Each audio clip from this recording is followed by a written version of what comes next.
Hello, hello. Good afternoon, and thank you for joining us.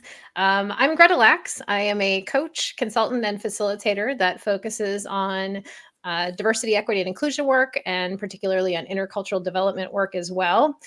You're joining us for an event that is part of a series called DEI in Action.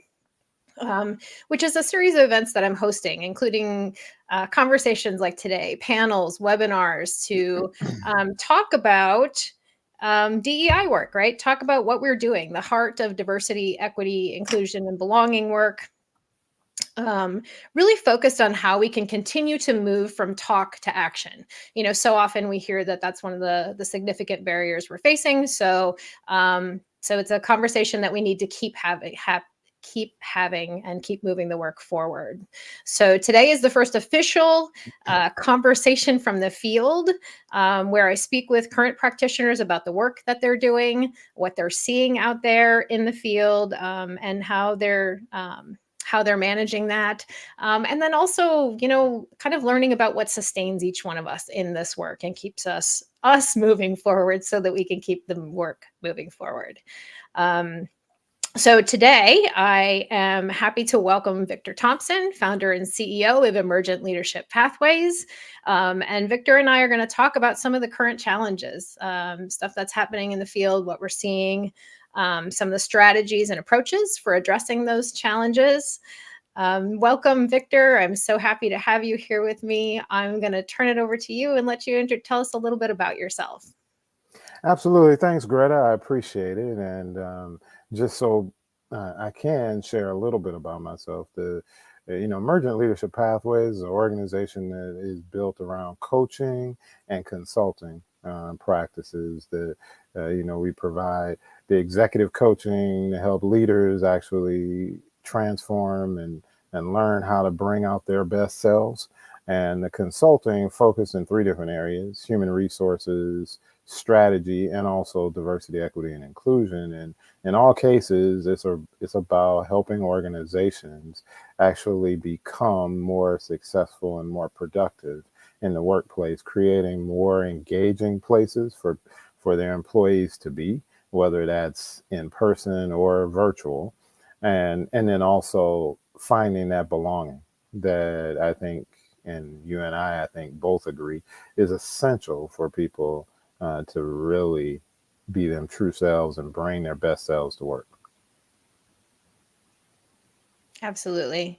And I think that's one of the other things that we've talked about that we agree on so much in this work is the need to hit it from both sides, right? Because we have to do the systems work, we have to do the organizational level work, and we also have to do the work with the individuals, because it doesn't matter what systems we change. If the people aren't changing, who's going to keep that, who's going to sustain that? Because as human beings, we tend to fall right back into old habits. So it's a critical piece of the work that I'm always excited to be able to talk about, that breadth of it and both ends of that work. So tell me, Victor, tell me a little bit about some of the work that you're seeing these days and some of the challenges that you currently are seeing in the field. There's lots of talk out there about the challenges we're seeing, but let's talk a little bit about what we're actually seeing out there, kind of in the day to day. Yeah, no, absolutely. And I mean, I think to color this perspective, I'm gonna focus on the diversity, equity, and inclusion work, obviously. Some of that, however, comes from some of the executives that I coach, as well as I am currently also one of the board members for the International Coaching Federation in Minnesota. And through that, we have a committee called Diversity, Equity, Inclusion, Justice, and Belonging Committee, which also helps coaches actually bring their best selves into the space when they coach leaders. So in looking at all those different environments, some of the things and some of the themes that have come up, either that I am working with people directly or that I've heard about indirectly, there's a few that I'd really highlight. One being inadequate resources. A lot of DEI leaders or people who are leading DEI efforts are asked to be able to lead the effort without a budget, for example, or without any additional staff. No one that directly reports to them or anything like that. And some of the leaders that I've actually coached in organizations around this, that is an increasing frustration. It is a frustration that says, hey, we want you to be able to do this, but we're not going to give you anything to do it with. I coach sports too, like youth sports, and it would be really, really hard for a basketball team to go out and score points if they don't have a basketball. So that's kind of what I think about when I think about inadequate resources. I think another one is really just the lack of leadership commitment. Again, they're asking people to go out and lead an effort. But there isn't anyone in the senior leadership that's giving ultimate support, nor is there really this organizational effort at that level to demonstrate the support. So, many times if, I think about, doing strategic planning with organizations and them thinking about financial like restraints and things like that. And it will start with them. They will look at their organization and they will say, hey, where can we show fiscal responsibility? But if DEI is the issue and people are trying to implement, diversity, equity, and inclusion in an organization, the leader doesn't, they like basically back away and leave it to the DEI leader to try and lead without there being any demonstrated leadership impact. So that creates a really difficult environment for people when you don't have the resources, you don't have the leadership commitment. And then on top of that, you have increasing political pressure, which I don't really feel like this is the backdrop for us to talk about the political aspect of this, but it has intersected into the workplace, and especially in educational and governmental settings, it's created even a greater barrier for people to be successful in trying to implement DEI work and DEI practices. Um, and that might fall underneath a overall category of resistance, I guess you might say, resistance from employees and things like that who are saying, well, why do I even need to care about diversity, equity, and inclusion? It doesn't impact me, which is, I find, such an ironic statement, because none of us can really go through life without having it impact us.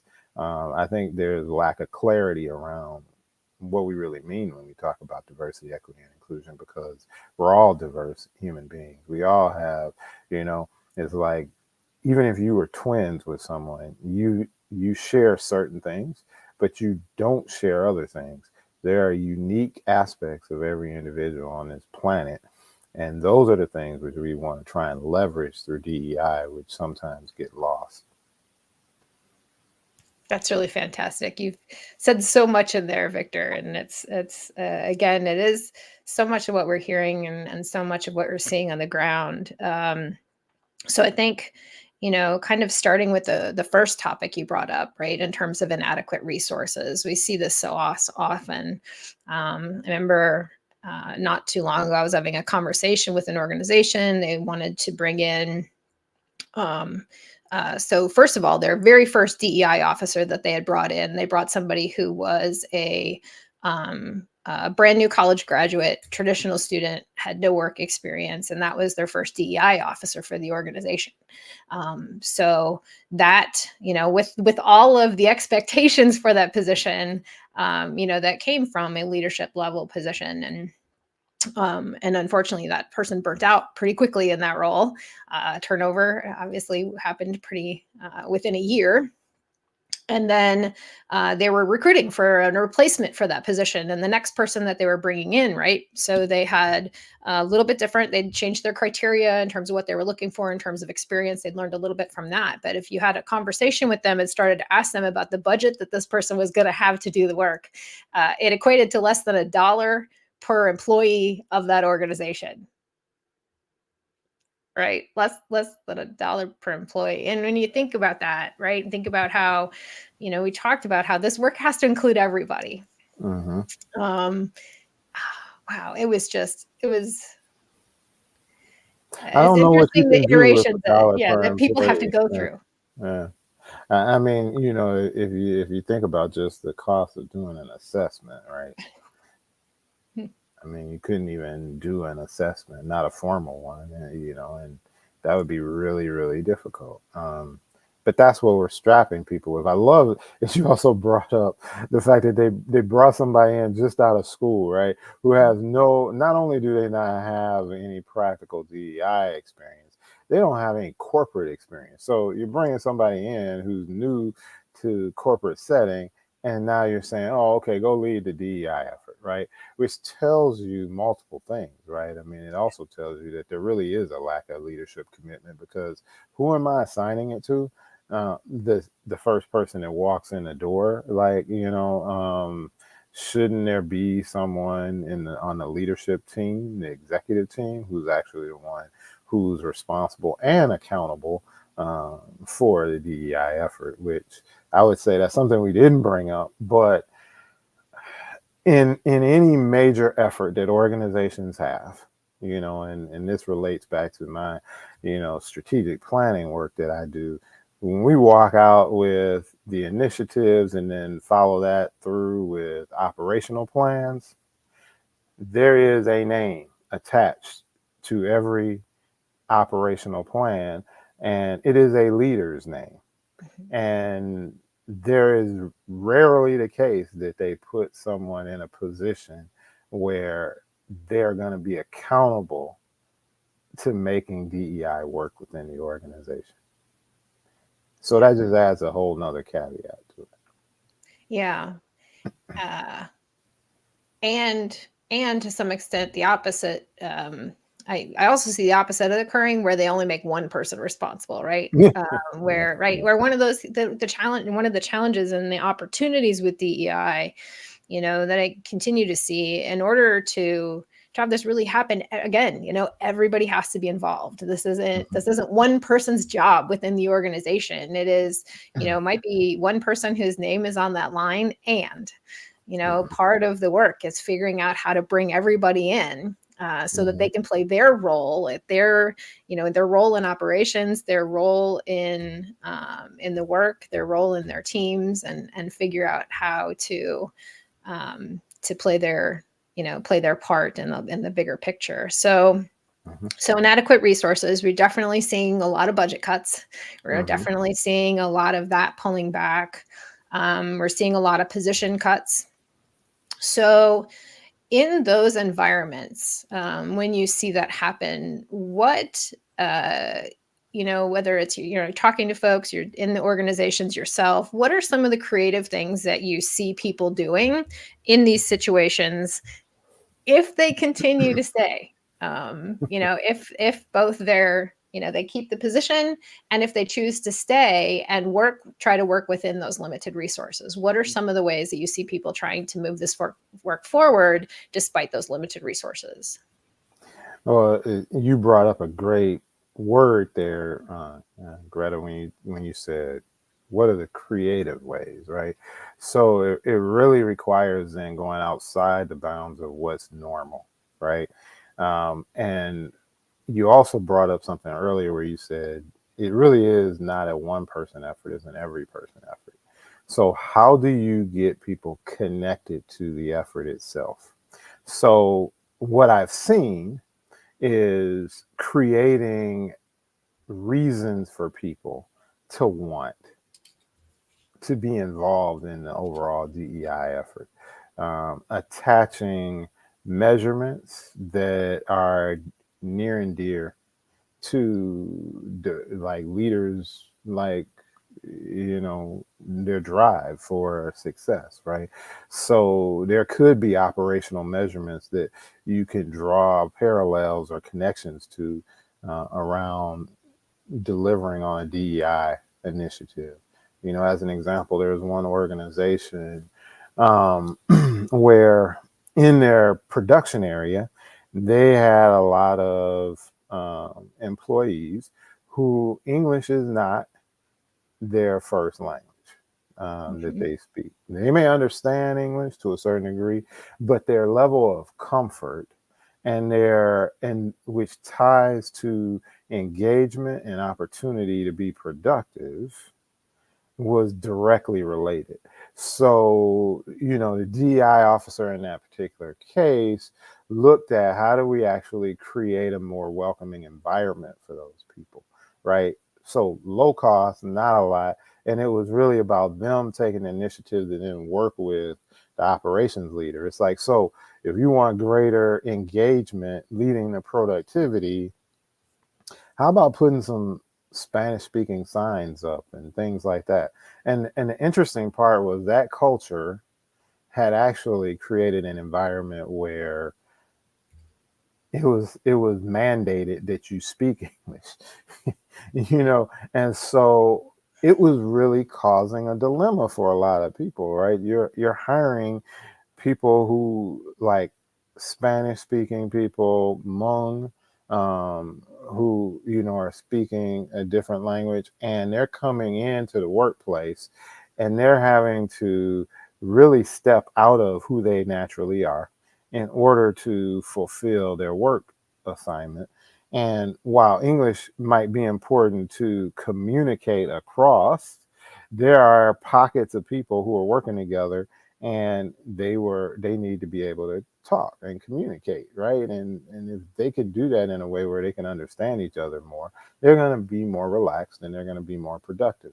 And so that's one way, is by trying to engage in things which someone, you can get a leader to get behind because they can see the results, they can see the outcomes that come from it.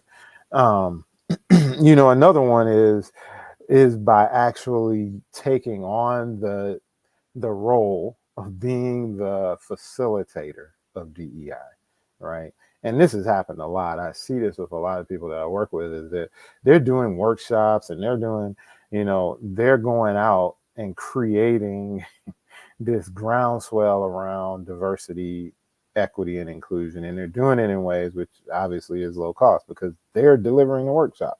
They're not bringing in someone to do it. And I think about the individual you brought up who was, they came directly from college and then they step into a role. In order to do something like that, you are educating yourself. And that's true whether or not they just came out of college, or there's a leader I'm working with currently who I'm coaching who talked about the fact that they didn't have any specific knowledge or background about DEI. They just happened to be a woman of color, and so they get tapped on the shoulder, and there's a whole nother discussion about when who gets tapped on the shoulder and why. What are some of the assumptions that come with it? However, in her case, she said, I had to bring myself up to speed in how to approach this effort. So I figured, why not share? Why not share what I'm learning with everyone else? So she developed a newsletter and she started sending out information, to get people interested and excited about, DEI efforts. And it doesn't mean that people are going to, that it's going to create this huge impact, but it might, right? It might actually get some people on board with you. DEI committees, you know, while the ICF or International Coaching Federation, well, that's a volunteer group of people anyway. The effort to try and actually put forth, strategies for coaches to be successful in coaching, their clients, is an effort that a group is very involved in, and they're interested in it because they're all coaches, right? So if you get other people, like groups of employees who have common, they share certain common threads that they can then overcome in the workplace or be more successful in the workplace. You can create like either committees, or you can create employee groups that are going to be able to either help them be more productive at work or establish greater well-being for the people in the workplace as well, right? So you get a lot of affinity groups in the workplace, and that tends to be an effort that can be supported at a low cost. And then one other thing I would bring up too is aligning, even though I want to be careful, aligning with HR to develop policies and guidelines and procedures that are reflective of diversity, equity, and inclusion, and being more inclusive in the workplace. So really, those are things which can also help drive it. The reason I say I want to be careful is because there's also a tendency to take DEI and move it underneath something like human resources. And as you pointed out earlier, Greta, you know, it's much more impactful if DEI is at a level, which means it needs to be at the top, where it goes across the entire organization and not just get isolated to one particular area in the organization, regardless of what you think about HR's ability to be able to influence from that standpoint.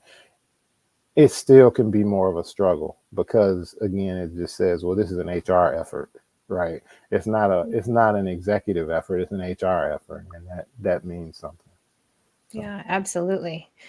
Gosh, a lot of great examples in there. So, you know, when I was teaching, reminds me, when I was teaching policy, and working in policy areas, we always said like the most important document was the budget, right? Because whatever your policy docs say, if you don't have the budget to implement them, that's telling you where the true commitment lies, right? And yet, sometimes that is something that we're limited with here. So I loved your example, right, of kind of going in. So if you're in a production area, what are the significant, you know, challenges or barriers that they're facing there? And if that's recruitment, turnover, right, some of those really common, extremely expensive challenges that organizations are facing, how can you go in there and do an assessment of the environment to figure out where those challenges lie? In this case, you know, the language barrier, which is, you know, which is all too common. I remember working on a project years ago where we were developing a language training program for a specific work environment back in the day. It was long-term care environments, actually. And figuring out that part of it wasn't just the language barrier, but it was also a culture barrier, right? Because it was the supervisors misunderstanding the you know, whether it's eye contact, whether it's other behaviors, those kinds of things that create misunderstandings when those cultural differences exist. So yes, going in there, figuring out where those barriers lie, like the language you talked about, identifying that barrier of saying, yes, we're going to hire you, knowing you have limited English proficiency, and then tell you that you can only speak English on the job. Where are we creating these problems that make people feel like outsiders, that help are barriers for people feeling like they belong to the organization, and address those? There's some great examples, you know, talking to people. I liked the, you know, you talked about the role picking up of being the facilitator and go in and do some of your own trainings, facilitated conversations. And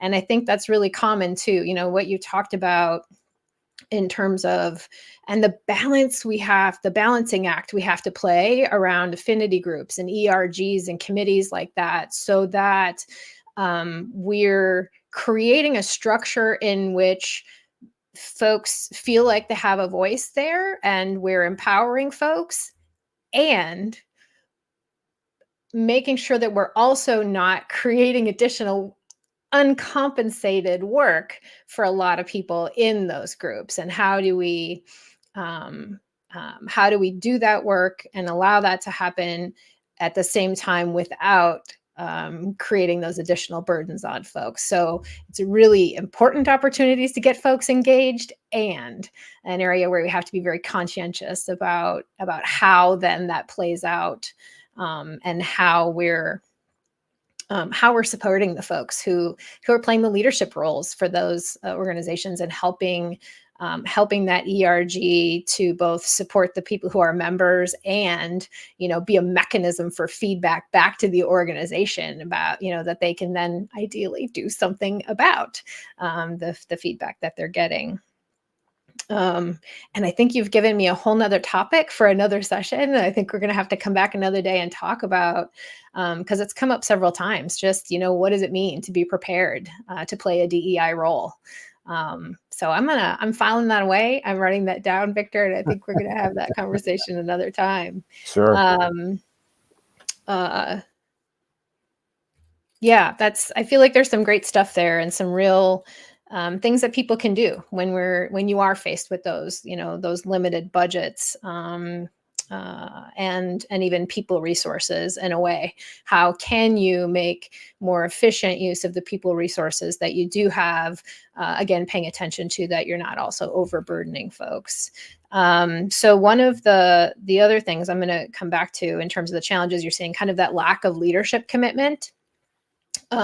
So what are some of the things that you're seeing around that? Kind of talked about it in terms of, whether that is setting the budgets, whether that is how it's built into the strategic plan or not, or, we're having that difficult conversation about whether folks are willing to build it into all of the various roles at the different levels. How does that look in practice? How are you seeing that come up in practice, that lack of leadership support, and maybe some of the creative ways, again, that you yourself, or you see folks addressing those challenges? It's a great question, Greta, and I find this one to be very difficult, because efforts without leadership support ultimately have a hard time maintaining momentum, because at some point, some other organizational effort is going to supersede it. And really what needs to happen is that somehow DEI needs to be attached to or woven into the fabric of what the organization is trying to do. And so lack of leadership support looks different in different organizations. So I'm thinking about 3 different people that I'm actually working with. One who, the organization really has shown a commitment to diversity, equity, and inclusion, in that it's there at the leadership level and they're having a conversation. However, I would say where the lack of leadership support comes there is not just in the budget, but in the example or the display of commitment. So behind closed doors, we can talk about diversity, equity, and inclusion, but this particular DEI leader is now the face of it. The other way in which it shows up for that person is that it's a dual role. So, on one hand, she's responsible for now implementing DEI, but she still has her HR role that she's responsible for, right?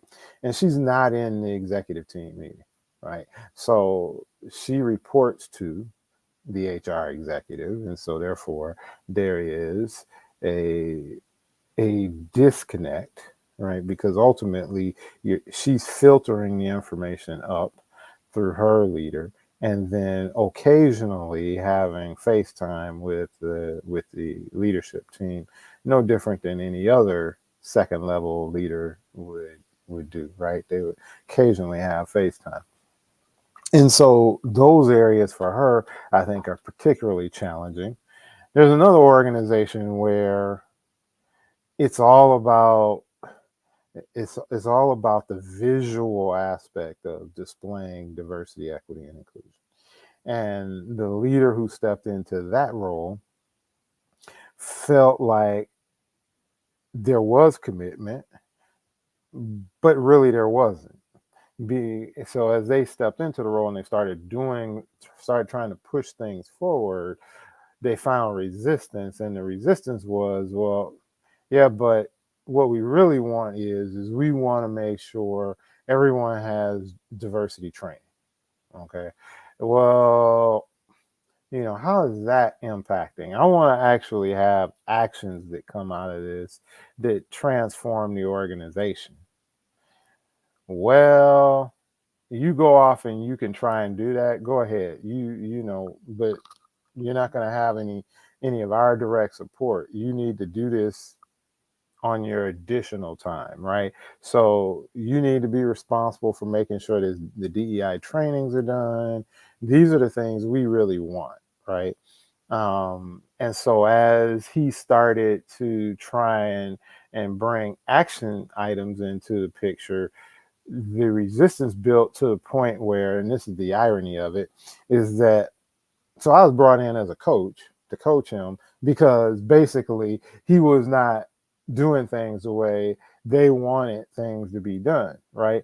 So therefore, somehow I was supposed to be able to help him, see that when in effect, you know, anytime you're coaching someone, you're really trying to help them actually understand, well, where is it that I want to be, right? And what he determined was that there was this huge disconnect. There was this kind of what is it called? It's the kind of catch when my daughter's reading.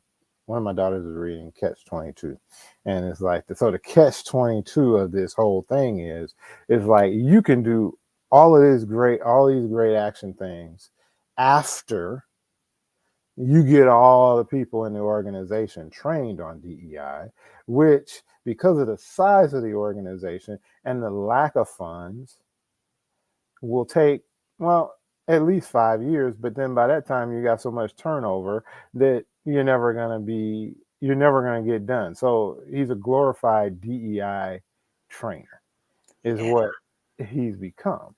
And so that isn't what he signed up for. And that to me is another demonstration of lack of leadership support and commitment because they want one thing, this visual that makes it look good. Because in reporting, because this organization has a lot of government contracts, so in reporting, they look good. We've trained, blah blah blah blah blah number of employees, but they haven't really changed organizationally. The culture is the same. They haven't done anything that's really addressing or impacting how do you help people feel included in the workplace, leading to more productivity.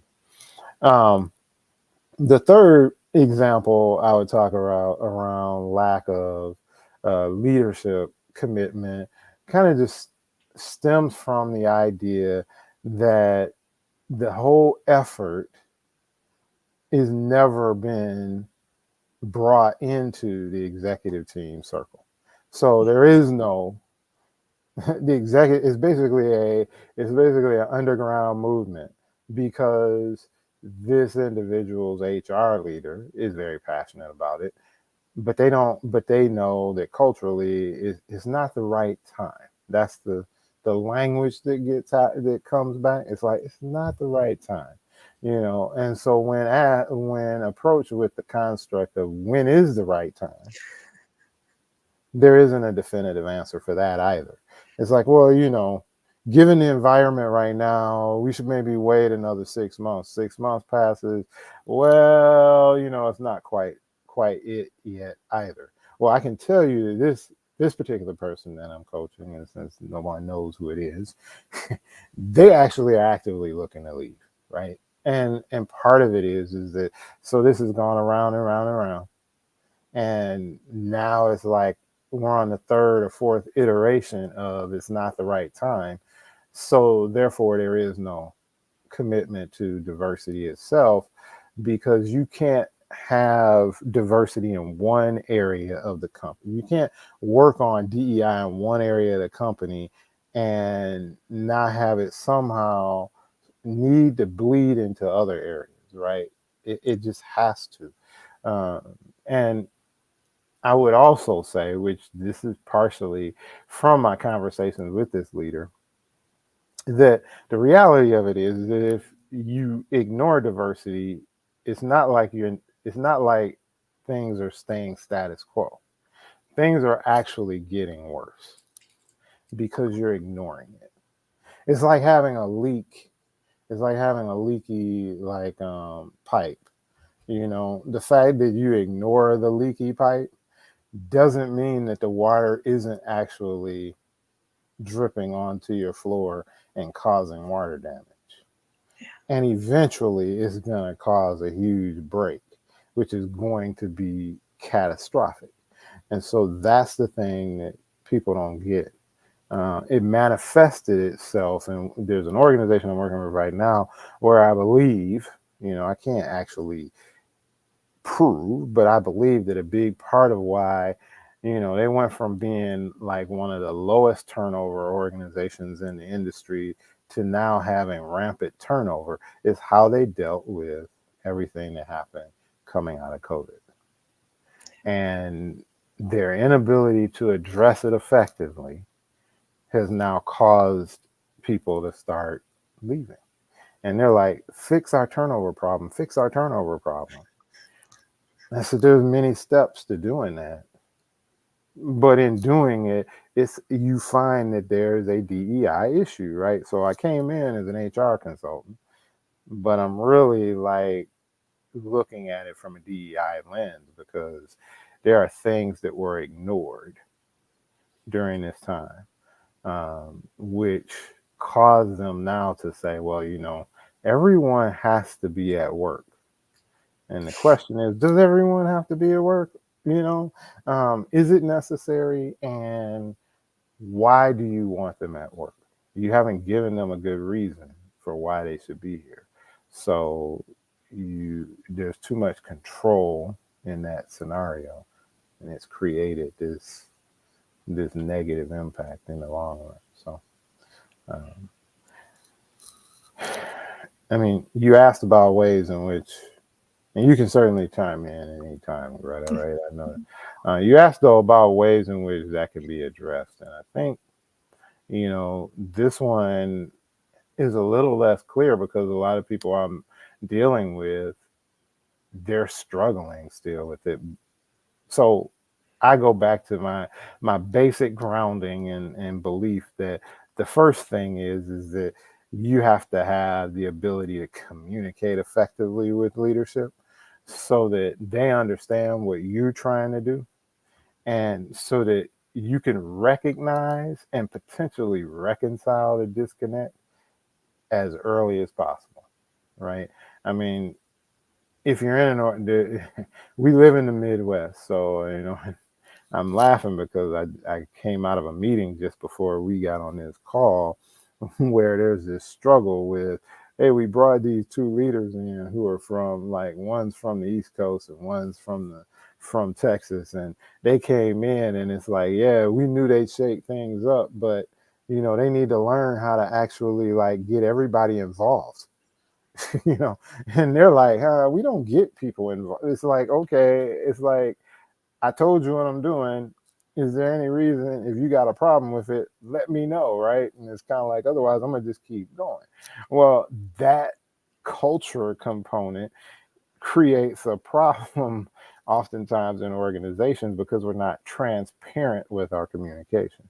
And so if I'm transparent, I can help reconcile what's going on.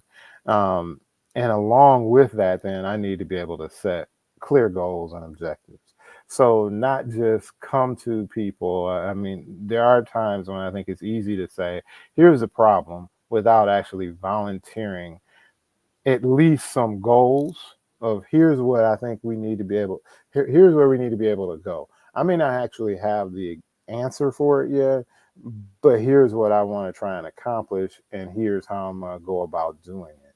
And by having clear, measurable goals, that tends to speak to more executive language, right? Because they're used to looking at these goals and saying, oh, okay, so if you can do this by this time, then we can evaluate even more so, right? Because I don't know that everybody's again, people, I don't know how many people are against diversity, equity, and inclusion. I think it's more that people feel like it's an add-on or an extra or a nice to do, and they don't associate it with actual productivity in the workplace. And when they can start to experience that, they might be able to get behind it a little bit more.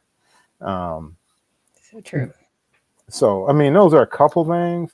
I mean, there are some other things, including, making sure that you're also clear about what your limits are and what your needs are, right? So that goes along with sometimes them not totally being on board is they've created it as an add-on for you. So you've got to let them know, right? It's like, hey, now, if you agree with these goals and objectives, here's what it's going to take for me to be able to do that. I either need something off my plate so that I can focus more fully on it, or I need someone who's dedicated to helping me get this work done, or both, right? And being able to have those conversations as well creates, more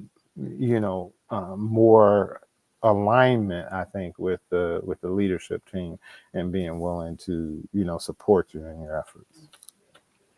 There's so much there that aligns again too with so many of the conversations happening around how we talk about DEI work. The huge shift over the last 5 years, and the huge influence of the social justice movement. Not that influence hasn't always been there; it has, and it was the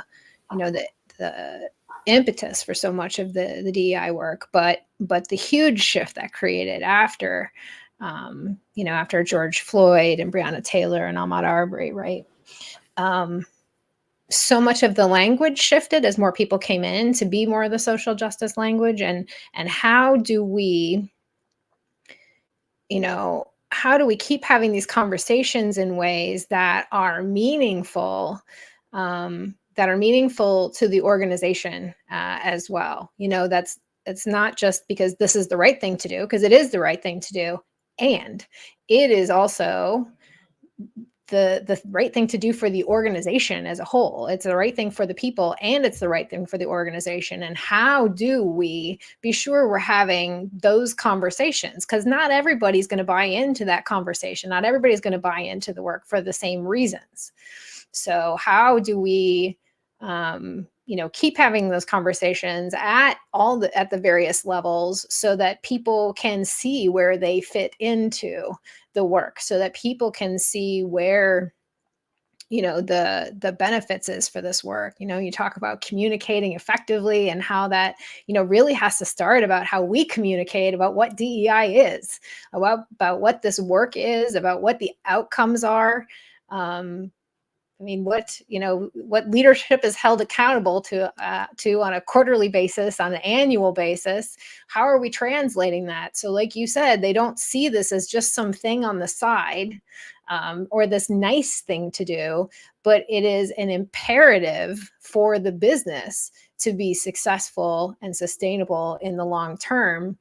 I think that your suggestions align and so much with those conversations that we're having, and of course, when you see those happening in the environment, it tends to be very, one side or the other. They're very binary. And so much of it comes down to yes, and so much of it comes down to, yes, we need to have the business case, and we have to talk about the impact on people. Yes, we have to talk about what the outcomes are at multiple levels. Yes, we have to talk about what commitment really looks like to this work. Is it just doing a bunch of trainings? Or is it truly changing and transforming that organization to be more equitable, to be more inclusive so that the diversity that we bring in can be more effective and help that organization be more effective in the long term. Um, I love the examples that you gave, kind of that idea of the either folks not being willing, kind of on both sides of it, right? Folks not being willing to publicly champion DEI work, and we absolutely have to have that within the organization. And on the other hand, we have the folks who are publicly championing it, but behind closed doors are cutting the budget and are slapping the responsibilities on somebody who has a whole other job that they have to do. Yeah, so those two extremes as well.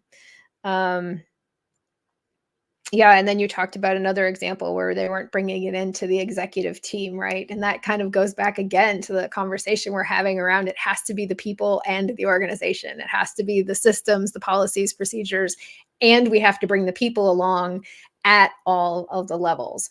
That doesn't mean we do it all at once. It doesn't mean we do everybody all at once, but this is long-term change for the better. And how do we create a strategy that fits that organization at that time, their mission and vision and their goals, to help move forward. And like you talked about, the transparency and having clear goals and objectives, and co-creating those goals and objectives so that they do align with that mission and vision and what's important to that organization, and those leaders and their departments, right, are really critical to moving this forward. Thanks for those fantastic examples, Victor. I love that. I do, just interjecting, I do love the term co-creation. I think that is so powerful, and thanks for using that, Greta. I mean, that if we can get behind the idea of doing that, I think it also alleviates some of the stress off of whoever it is tasked with, being the DEI practitioner who's leading an effort in an organization, is to invite people in to co-create with them. How do we make DEI work for you in your executive leadership role, right? How do we make it work for every area of the organization, so that maybe you do have to do some one-offs in order to get the more comprehensive impact that you're looking for? That, you're working where people are most open to working with you, like that operations manager that I talked about. But getting one senior leadership person involved, and then another eventually puts you in a place where the whole team can now have the conversation. Oh, absolutely. That's brilliant. It reminds me of a conversation I had with another, global organization we were working with, and talking about how, even though they're a global organization, they started off their ERGs, but the ERG was for everybody. There was no affinity group it was tied to. It was but that's how they were willing to dip their toes in the water of employee resource groups, or, everybody calls them a little something different. So, and having a conversation with those folks is like, okay, this is where they're willing to start. This feels impossible, right? This feels like a mountain to move. And how do we move forward from here when this is what little they're willing to allow to happen and move in this direction? And like you said, it's figuring out, where is that leverage point? Where is, I hate to use pain points. I'm thinking about pain point marketing, but really, where are the problems that they're facing, and how is this part of the solution? And how can you find those quick wins, like you talk about? Sometimes you got to leverage those smaller victories in order to help tell the story, in order to help expand the vision for what's possible, so that you can get more people on board, so that you can help others begin to see the benefits of doing this work. And that's maddening. That's frustrating, and I hear, in your clients, it's like, it's so hard not to, when they're, you hear so much about DEI folks today, not only that positions are being cut, but also that the turnover rates are so high because of some of these challenges that folks are facing. Mhm. Partially because of some of these challenges that folks are coming into, um, coming to face and the work that they're doing that gets in the way of their, want for things to be better for the organization, for the employees. And, I think we have to keep having these conversations around how we begin to address some of those things when the person is still in a position where they have the resources to stick it out a little bit longer, because sometimes Mhm. we hit the end of that rope, Mhm. and we have to go and we have to move on. And it's not best for the person or the organization for them to stay. But when we can, how can we leverage those pieces that we know? How can we leverage those conversations that we're having? How can we leverage the curiosities, the needs, the pain points in order to help move these conversations Mhm. forward? You've given us such great examples so far, Victor. And it's kind of got me thinking about, when doing this work and when we continue to hit so many roadblocks along the way. Mhm. Again, I think it's even more now because there was this mass movement and now there's this contraction, and it's, the work isn't going away, because the needs are still there, in the end. But in the interim, before we figure out how that shift into more forward momentum continues, on the whole, there are plenty of organizations where there is still that forward momentum. But Mhm. in the places where there is contracture, in the places where practitioners are feeling that pain, I think it's an opportunity to talk about some of the ways that we sustain ourselves in this work. Mhm. Mhm. So Victor, you've been doing this for a while. What are some of the things that you do, that help sustain you in doing this work? When it, does occasionally feel like a mountain, or it does feel like you're hitting a wall. That is an excellent question, I knew it was coming, but there are a variety of things, and I would say part of what people have to do is they have to try different things on to see what works for you, and at the moment, right? Yeah. I would say what we're doing right now is one of the things, right? Just having conversations with other people who are experiencing what you're experiencing. It's part of the reason you and I even thought about having this, doing this, the DEI in action segments, is that we have been hearing this from other people that we have been, talking to, working with, and we're like, hey, how can we create more of a community for people to come together and be able to share and to talk about those things and those frustrations, because within it solutions may come about, or just simply support. Sometimes you need support, sometimes you need solutions, right? So that's one way. Another way it's something that I talk to people about all the time is gratitude. um, and that is to be grateful for what you do have. And there's a lot of research. I was trying to look for it, I couldn't find it fast enough, but there's a lot of research around the impact of gratitude and what it does for us. um, because just simply being grateful for something can be extremely powerful. And I have a practice of gratitude, for instance, where, I spend each day trying to think about the things that I was grateful for, the people that I'm grateful for, and the ways in which I'm grateful for them. Um, it really does make a difference. And then also to give it. Um, you know, I actually found, um, I'm gonna put this up here if I can. Uh,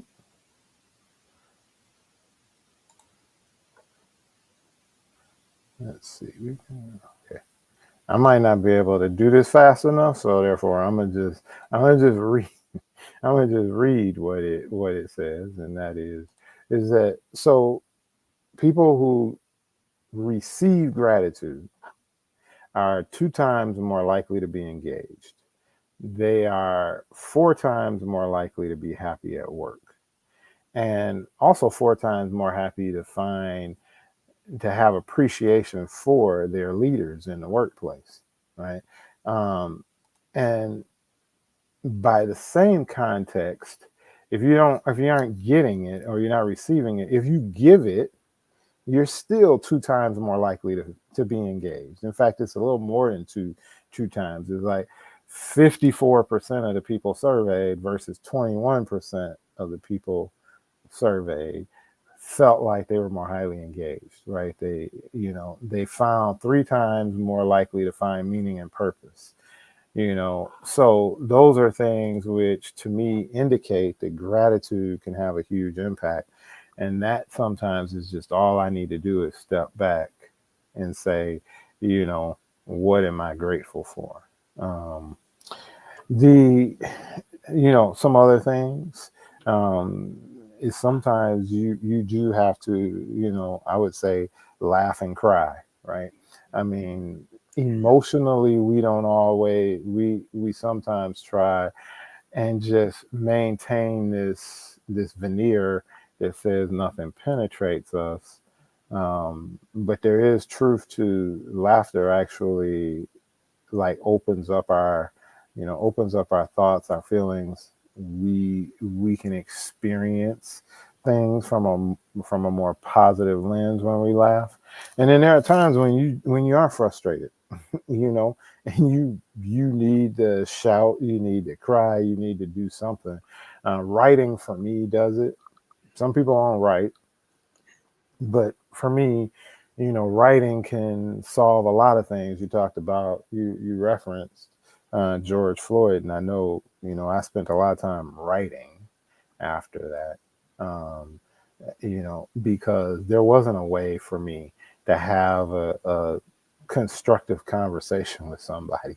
So therefore, it was easier for me to write about how I was feeling. Especially having been on that corner in Minneapolis many times in the past. Um, you know, I think actually having, good friends and that you do work with, right? Sometimes people, I think we've lost some of that because, I'm not promoting whether you need to be in the workplace or not, because I can tell you since COVID started, I meet great people like yourself and not actually ever be in person with you, Same room, yeah. and it's like it's still a valuable, like, friendship, because it's still times when you can actually say, hey, there's somebody else out there, right, who I can connect to, I can talk to. You know Exercise, I think, is good for me, and also dreaming. I offer that because when you get in a tough place and you're stressed out about what is current, and you start thinking about what could be, it can bring hope back to the equation. And where hope exists, you can actually take action on it, right? There's Yes. the opportunity to do so. So those are just the things. Absolutely. Victor, those are brilliant. I love your examples, and you kind of covered the whole gamut, right? Because it's mind, body, heart, soul. It's all of that in there, and how we need to take care of ourselves, Hmm. so that we can do the work, and helping to continue to support others, other individuals, other organizations. Um, and I'm so grateful that yes, I'm so grateful to have connected. I'm so looking forward to future conversations like this. I hope that those of you who are they're watching this live or catching the replay, let us know in the comments if you've caught us on the replay, and let us know what's working for you. Hmm. A couple of things. First, if there are challenges that you're seeing out there that you'd like us to talk a little bit more about, let us know about that. And then second of all, let us know, what is sustaining you in this work? I agree wholeheartedly with Victor. It's connections like this in a lot of ways that have helped sustain me through some of the darker days in this work and through some of the tougher days. Hmm. So I'm immensely grateful for that. Things like restorative yoga, that's kind of my version of meditation, because involving my body helps me quiet my mind a little bit, and some of those things. And I'd love to hear, we'd love to hear what's working for you as well. So I think we are at the end of our time for today. Victor, thank you so much for joining me, for sharing this, your fantastic wealth of experience. You use such great examples and such great analogies throughout. I'm going to have to go back through and pick some of those out, from the basketball to the leaky water pipe. They're really great. And I think that they're really perfectly illustrative of the points you're making. So I'm gonna have to go back and pull some of those for posterity's sake. All Thanks. right. Well, thanks everyone. I don't have a scheduled next event, but I promise you we will be back, and look forward to hearing your comments, and we'll take that into consideration when we're planning our next conversation. Thank you all so much, and we'll look forward to seeing you around the next time.